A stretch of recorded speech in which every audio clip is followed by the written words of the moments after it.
And the kids, in some cases, they will feel deserve that. Actually, I ran up something for you today, which I'm going to get you to use and reflect on to see where you think they're coming from, where even you come from sometimes. We all do it. No, I don't know. Is there anyone in this room that never loses it? I mean, maybe there've got to be some people, but I certainly lose it. I just said to someone this morning, I went into my 15-year-old this morning who was sleeping in. And did I say something warm and comforting? No. I was hypercritical. And I sort of got at him in a way that I thought would hurt. Because we discussed this, of course, prior to it. But he's a last child, so this is what last children do. And so it's just interesting. You don't do the logical thing. And even afterwards, you don't feel like going back and say, that was a mistake, the way I phrased that, you know. You don't feel like going back. He deserved it, damn it. He was lying in bed. He should have got up. He was woken early enough, etc., etc. So this must go through people's minds as well. But aren't we excusing our behaviour when we say we've lost the people, we've played outside the expectations and it's okay? Oh, of course. Professionally, even as a professional parent, I have no right to say, well, I'll just leave that as it is because that's what... Yeah, sure. For us, because we say to the kids, okay, that's no excuse. For us, absolutely. they feel these messages that we ask the person, do you lose it? Well, I hope I can't, because better home situation. But you try to set an example, I think. No, I think there's more than that. I think there's a professional responsibility on all teachers, just like they need to know their maths or their English or their literacy or numeracy or whatever it is they need to know to be a professional instructor. They need to know how to relate to people to do the best they can to make that person into a whole person, and certainly not to contribute to their destruction, as many teachers may do inadvertently, and they may feel guilty about it afterwards. That's not good enough. If we know what works, and you just described a whole bunch of stuff that works, and also having them come in lunchtime and be around you works because they're in a safe environment, then if we know what works, we should be doing what works. We do that in every other area of our business as much as we can.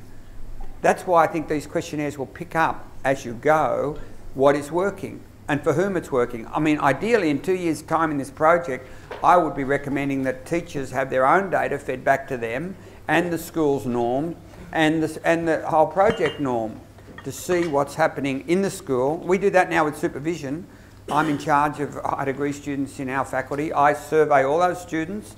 I ask them about the supervisory practices of every one of our supervisors, turnaround times, availability, relationships, all that stuff. And we feed only their data only goes back to the individual. They're the only one who know where they stand relative to everybody else in the faculty. But everybody gets to know. Now it's taken 4 years for people to let me do that. But that should be happening in this project too. There's got to be some sort of feedback loop for teachers, and this would be part of it. So I'm hoping you will get hooked on either this or some version of this so that you can institute as just a part and parcel of what is common practice. And it shouldn't be that scary, you know. And if people aren't able to get it together so the kids do think they're hated by that teacher, then that teacher should be helped and supported to do things differently. And that's one of the questions I'm going to ask this afternoon. How's that going to work? How do you think, once a teacher is identified as requiring some sort of support, if they're going to be as productive as they should be, how are you going to get that support to the teacher, and what kind of support? And that's an unknown for me, somewhat. Okay, any other observations that came out of your experience with this? Yes?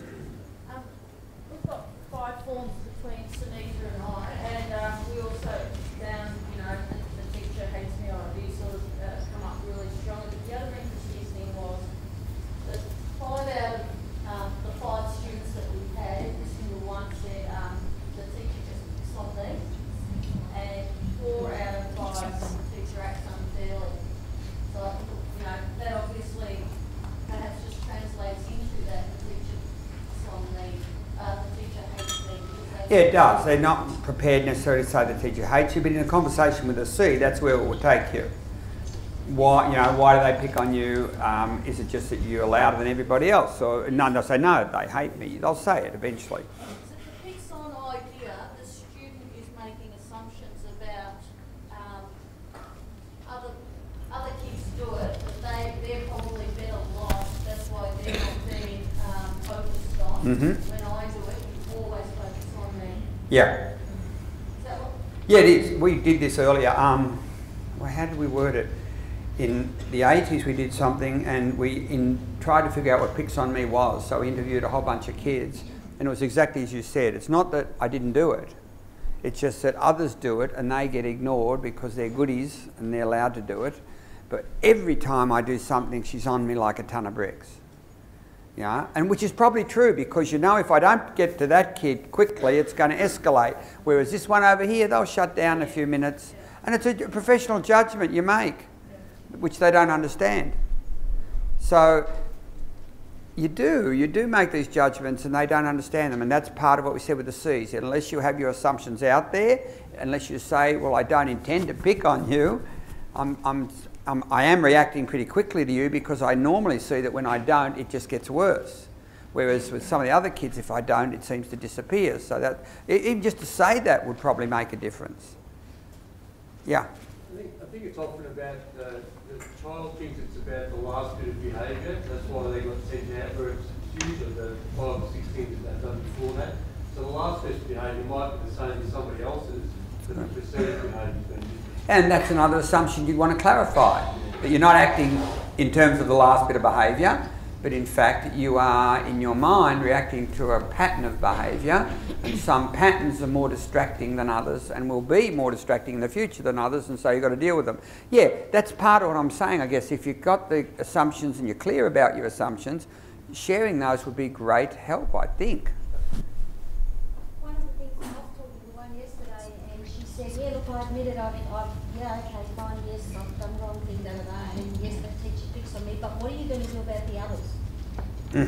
Really wants to know what's going to happen with the others. Yeah, yeah. And now whether you say, I mean, in the conversation we get away with that line I gave you, you know, you don't want me talking about you with them, so I won't talk about, but they do want to know you followed up. Yeah, and do you follow up? That's another professional judgment, because if you judge the pattern of the others is not consistently problematic, you probably won't bother following up because it's not necessary. But then you'd have to explain that, I guess. It's an interesting thing, but the fun of it is, in a way, that every little bit of exposure you do that's professional, every little bit, I suppose you call it disclosure, every bit of disclosure you engage in that is professional is going to make that kid behave better and feel better, which is probably more important. Any other observations that came out of that experience? Yes?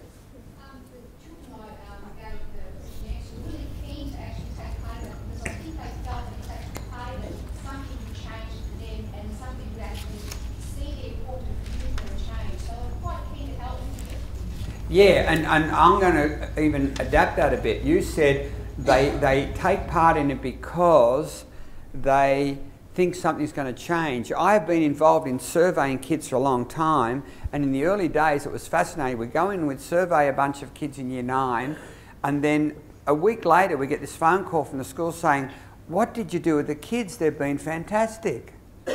We didn't do anything, you know, we just surveyed them. But the fact that they've had a chance to say what they need to say, because I was describing what teachers do and how they feel, it seems to me that that release, that's that feminine stuff I was saying last time, that release, being heard, just being heard, even if you don't respond, just being heard seems to somehow deflate some of the antagonism they carry. So it'd be interesting to do a research project on taking these kids. Half of them, you listen to them all, half of them you respond to in some way, and the other half you don't bother responding at all, because most teachers wouldn't be their advocate, they just let it sit, but they get heard.